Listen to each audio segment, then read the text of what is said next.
नमस्कार, मैं हूं सोनी सिंह और आपका स्वागत करती हूं अपने चैनल विंद में। शरद पूर्णिमा की कथा। हर महीने में पड़ने वाली पूर्णिमा तिथि पर व्रत करने से भगवान विष्णु और माँ लक्ष्मी की विशेष कृपा प्राप्त होती है। माँ लक्ष्मी और भगवान विष्णु का आशीर्वाद प्राप्त करने के लिए एक साहूकार की 2 बेटियां महीने में आने वाली हर पूर्णिमा को व्रत किया करती थी। इन दोनों बेटियों में बड़ी बेटी पूर्णिमा का व्रत पूरे विधि विधान से किया करती थी, जबकि छोटी बेटी व्रत तो करती थी, लेकिन नियमों में उस तरह से पालन नहीं करती थी। नियमों को आडंबर मानकर उनकी अनदेखी करती थी। जैसे ही दोनों बेटी बड़ी हुई, साहूकार ने दोनों बेटियों का विवाह कर दिया। बड़ी बेटी के घर समय पर स्वस्थ संतान का जन्म हुआ। छोटी बेटी को भी संतान हुई, लेकिन उसकी संतान जन्म लेते ही दम तोड़ देती थी। जब उसके साथ ऐसा 2 से 3 बार हो गया, तो उसने एक ब्राह्मण को बुलाकर अपनी पूरी व्यथा सुनाई, साथ ही इसका उपाय बताने के लिए भी कहा। उसकी सारी बात सुनकर और कुछ प्रश्न पूछने के बाद ब्राह्मण ने उससे कहा कि तुम पूर्णिमा का अधूरा व्रत करती हो, इस कारण तुम्हें व्रत का पूरा फल नहीं मिल रहा है और तुम्हें अधूरे व्रत का दोष लगता है।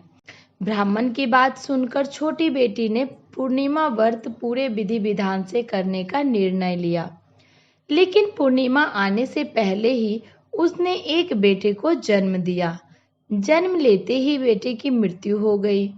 इस पर उसने बेटे का शव को एक पीढ़े पर रख दिया और ऊपर से एक कपड़ा इस तरह ढक दिया कि किसी को पता ना चले।